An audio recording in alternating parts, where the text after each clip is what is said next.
हम आपको पढ़ाएंगे प्रयोजनवाद। इसके पहले आपने आदर्शवाद पढ़ा, प्रकृतिवाद पढ़ा, आज आपको प्रयोजनवाद के बारे में हम बताएंगे। प्रयोजनवाद है क्या? प्रयोजनवाद का कॉन्सेप्ट यानी कि प्रयोजनवाद की अवधारणा क्या है। प्रयोजनवाद जो है आदर्शवाद और प्रकृतिवाद का मध्यम वर्गीय माना जाता है। यह दोनों की विचारधाराओं को स्वीकार करता है। इसमें यह माना जाता है कि यह जो है व्यवहारिक तर्कों को विशेष महत्व प्रदान करती है। प्रयोजनवाद यह माना जाता है कि व्यवहारिक तर्कों को ही स्वीकार करती है और यह सत्य की कसौटी को ही स्वीकार करती है। यानी कहने का क्या मतलब है कि यह पूर्व में निर्धारित किसी विचार एवं तथ्य को स्वीकार नहीं करती है। प्रयोजनवाद में यह माना जाता है कि जो भी विचार हो, तर्क हो, एक क्रिया के द्वारा ही प्रकट किए जाते हैं, यही सत्य है। यानी आप कह सकते हैं कि यह किसी कार्य को सत्य की कसौटी पर कसकर ही काम करता है और यह माना जाता है कि इसमें क्रिया पर विशेष बल दिया जाता है। दूसरे शब्दों में कि जो भी व्यवहारिक तर्क हो, क्रिया हो, विचार हो, उस पर व्यवहारवाद कह लीजिए या प्रयोजनवाद विशेष जो है तर्क देता है। व्यवहारवाद भी कह सकते हैं। इसको चार्ल्स पियर्स ने दिया था। चार्ल्स पियर्स कि जो एक अमेरिकन वैज्ञानिक थे। अमेरिकन वैज्ञानिक चार्ल्स पियर्स ने दिया था और इसको बढ़ाने का काम जॉन डेवी ने भी इसको आगे बढ़ाने का काम किया।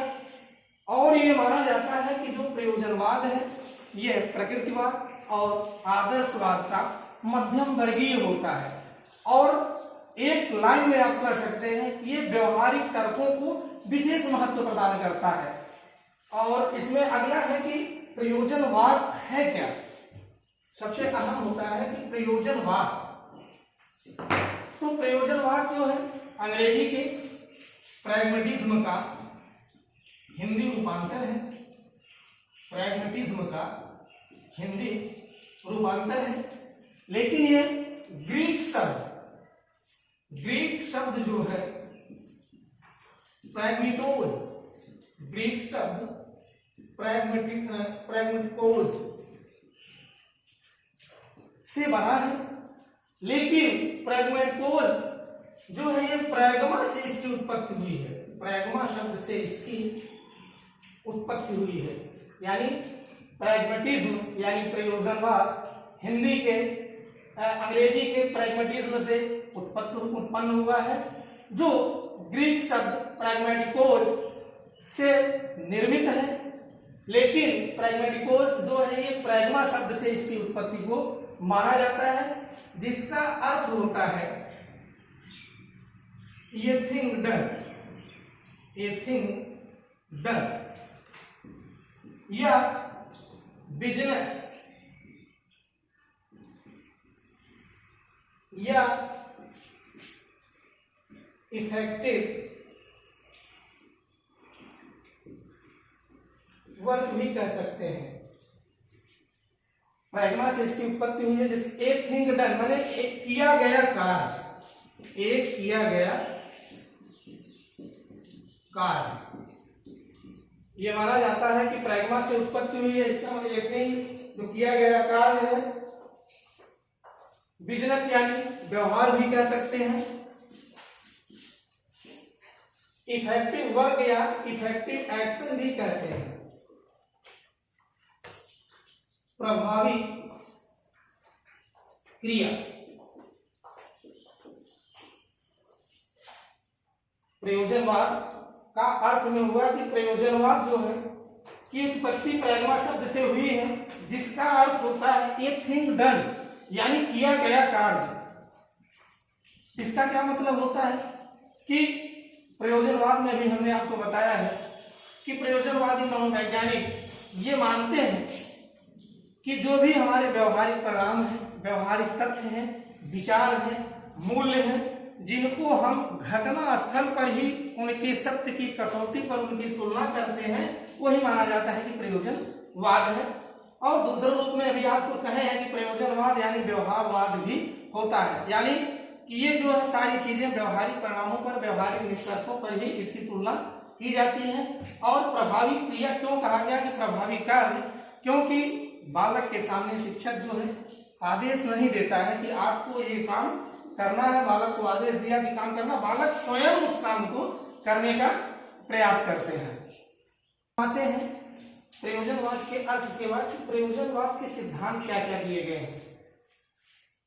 तो महान अमेरिकन वैज्ञानिक चार्ल्स पियर्स ने प्रयोजनवाद के 4 सिद्धांत दिए, जिसमें उन्होंने पहला दिया अर्थ का सिद्धांत, यानी कि जब हम बालक को किसी काम को करने के लिए कहते हैं, बालक स्वयं उस कार्य को करता है, तो बालक उस विचार को, उस सत्य को, अभी आपसे बार बार कहे हैं कि प्रयोजनवाद में जो घटना स्थल पर यानी जो स्वयं प्रत्यक्ष रूप में काम किया जाता है और ये माना जाता है कि उसके परिणाम सही रूप से निकलते हैं, उसी को वो सत्य मानते हैं। बालक उसके अर्थ को समझता है कि हमने जो किया है वो सत्य है, तभी तो उसके अर्थ को जान पाएगा जब बालक स्वयं क्रियाशील होगा। दूसरा उन्होंने कहा कि यह सत्य का सिद्धांत है।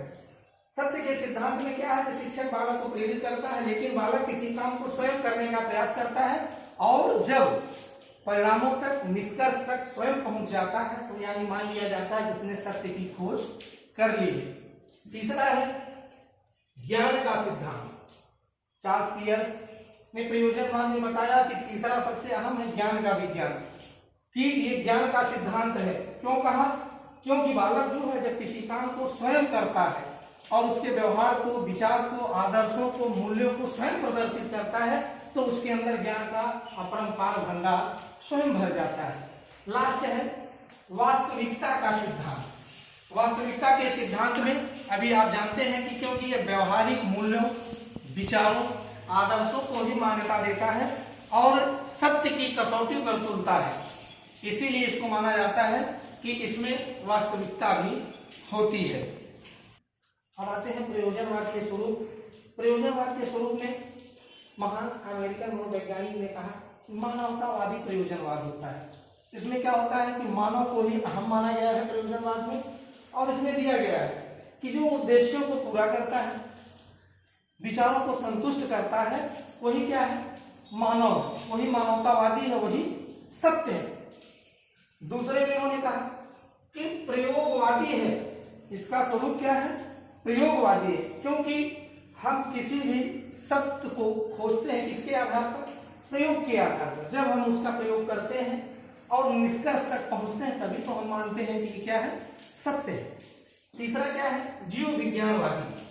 जीव विज्ञानवादी में यह बताया गया कि जो मानव होता है वो पर्यावरण या वातावरण के साथ अनुकूलन करता है और जीव, पशु में अंतर कर पाता है और ये जानता है कि ये सारे एक ही रचना द्वारा रचे गए हैं या निर्मित किए गए हैं।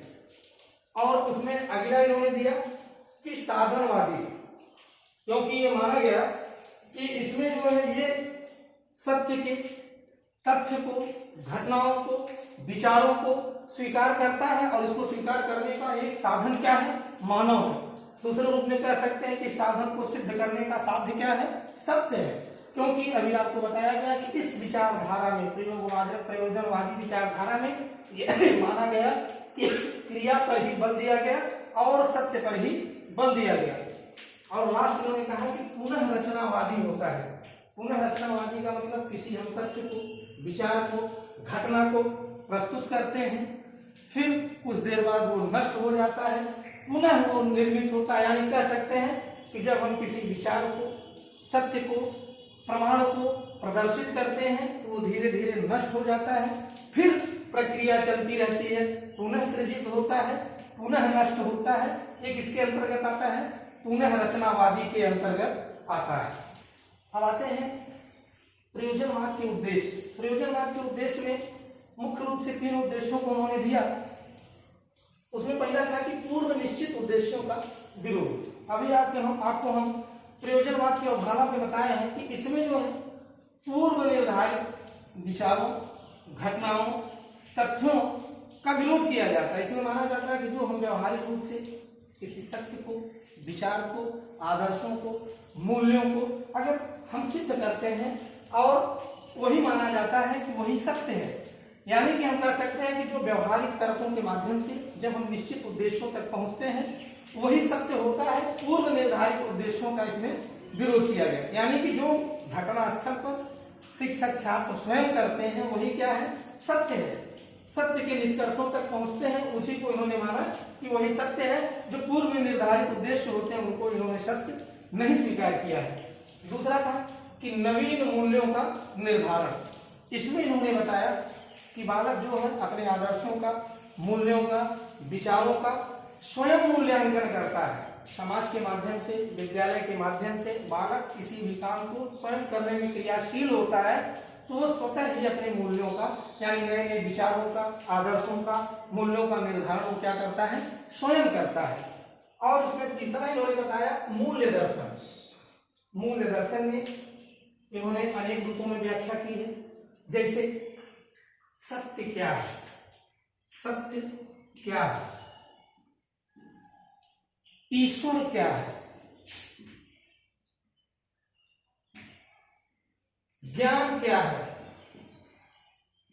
इन सारे तथ्यों की खोज करके ही मूल्य दर्शन का निर्माण किया गया। यानी कि जब बालक है वो जानेगा, क्यों उसको आप बताते हैं सत्य, भाई बालक क्या जाने सत्य है, तो सत्य के बारे में उसको परिभाषित करिए, सत्य के मूल्यों को निर्धारित करिए।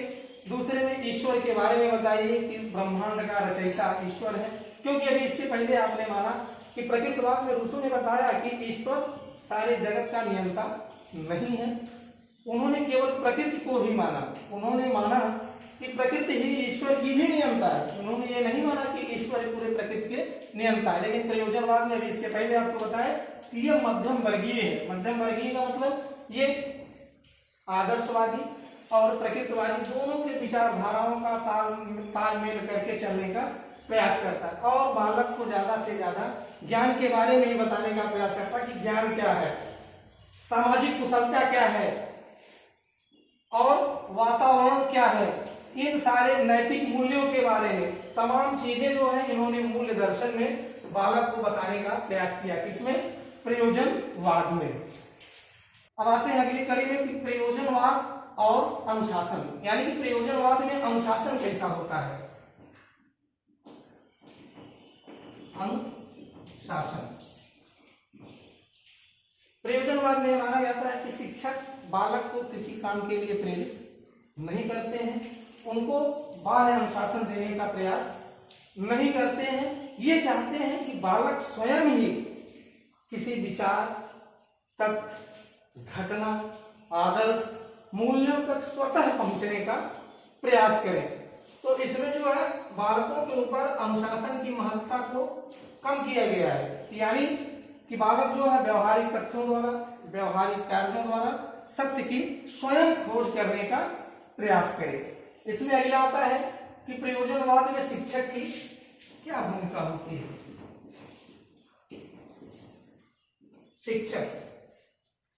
शिक्षक एक सामाजिकता के आधार पर इसमें जाना जाता है कि शिक्षक जो होता है वो स्वयं चाहता है कि बालक कुछ ना कुछ स्वयं के लिए प्रेरित हो और सत्य की खोज स्वयं करें। अभी आपको इसके पहले हम बताए कि मूल्यों के निर्धारण में कि सत्य क्या है, सुंदर क्या है, ईश्वर क्या है।